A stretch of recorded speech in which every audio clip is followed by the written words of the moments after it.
How's it going, everyone? Again, we say it over and over again, but the next couple of months is going to be absolutely stacked with a bunch of new game releases, and one title that has certainly piqued my interest is NeoWiz's Lies of P. Now, yes, this is another Souls-like, and we also have Lords of the Fallen coming out in October, so competition within the Souls-like genre is always pretty heavy, but Lies of P has really stood out to me personally.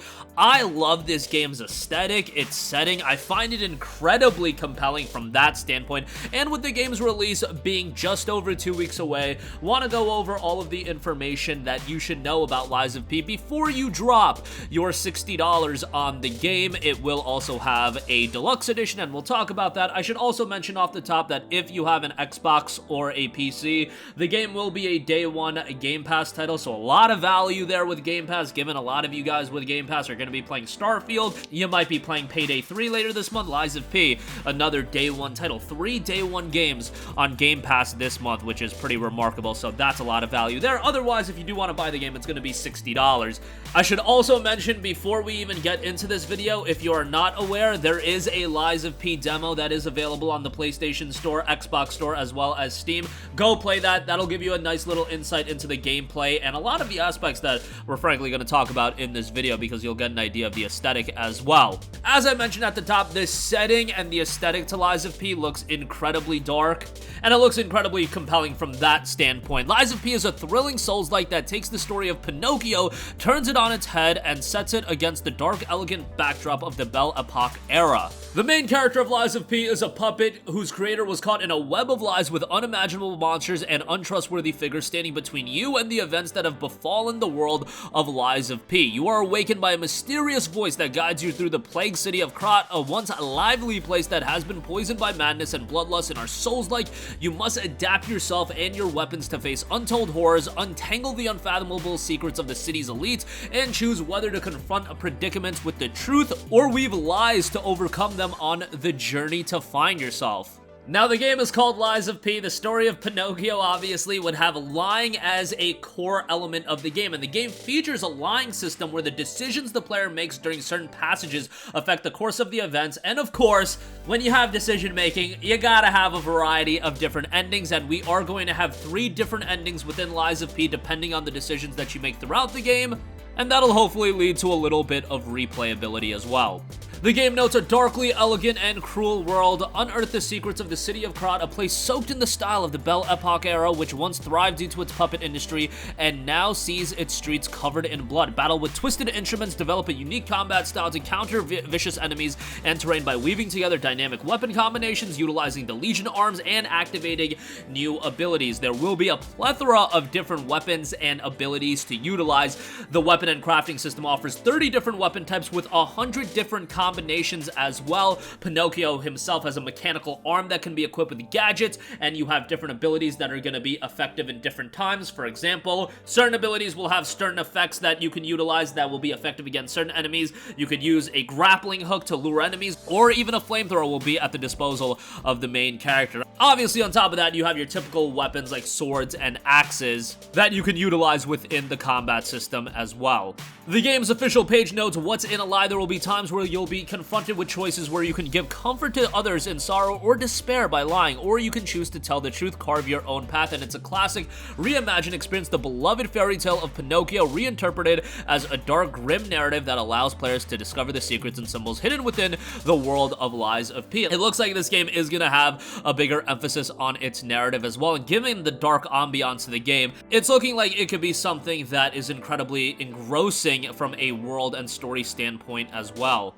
Lies of P will offer an elegant world filled with tension, deep combat system, and a gripping story. Lead and experience Pinocchio's unrelenting journey towards humanity. It's a dark fairy tale that retold, the timeless tale of Pinocchio reimagined with dark and striking visuals set in the fallen city of Krat. The visual concept notes the city of Krat was inspired by the Belle Epoque era in Europe, late 19th century to the early 20th century, and is the epitome of a collapsed city bereft of prosperity. Lying quests and multiple endings experience interconnected procedural quests that play out depending on how you lie. These choices will then affect how the story ends. So when you talk about the lying system and you talk about the quest line, it looks like this is going to be a game you might want to do multiple playthroughs of, and with the different abilities and with the combination of weapons you'll have at your disposal with abilities, you can find a different way to go through every level. And with Pinocchio being a doll, you can change parts of his body to gain new skills and hopefully the edge in battle, but not all of the enhancements are for fighting. They can also provide several other unique and useful features. Lies of P's gameplay has a very big emphasis on the combination of weapons you can utilize. There's a lot of different permutations and utilizations that you'll have to take advantage of throughout the game, where different effects are going to be advantageous to utilize in different scenarios. They actually uploaded a weapon showcase video that highlighted a lot of the various abilities, and that's really just the tip of the iceberg of what you can ultimately expect out of the full game. One more thing I do want to note is that if you are playing the game on PC, again, it will be available on Xbox Game Pass, so on PC Game Pass, it'll be available on there as well. The game is fairly easy to run. It is Steam Deck playable. It is noted that some in-game text is small and may be difficult to read, but other than that, looks like it filters all of the verification checkmark. System requirements, as noted: Ryzen 3 1200, Intel Core i3 6300, 8 gigs of RAM, a Radeon RX 560 or a GTX 960, and recommended is a Ryzen 3 1200, i3 6300, so a parity in the minimum and recommended CPU requirements, but things change with the 16 gigabytes of RAM configuration, and then an RX 6500 XT and a GTX 1660. 50 gigabytes of storage space required, probably will be a little bit less than that. Generally, that's how that works, and I would imagine some parity, at least close to that, on consoles as well.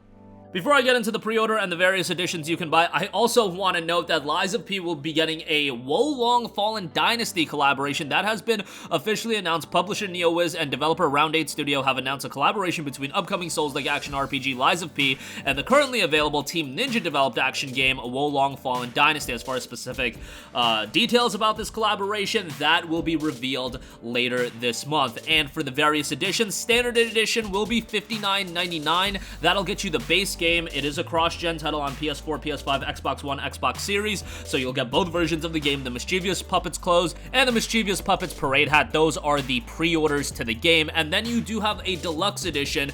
That'll get you the base game, a signature coat, glasses, the deluxe edition cosmetic packs, Mischievous Puppets clothes, Mischievous Puppets parade hat, and 72 hours of early access. So another game that is employing the wealthy people get to play first gimmick. Do not get fooled by the early access gimmick. Starfield just did this as well, and it's becoming more and more commonplace in gaming, where a deluxe edition is going to give you, 72, 48 hours of early access, and you'll pay an additional $10. And in this case, getting a lot of in-game items, a couple in-game items for the additional $10, but it looks like primarily what you're paying for is that 72 hours of early access. As I mentioned, there is a demo available right now, so I implore you, go play that and decide for yourself if it's something you want to invest into.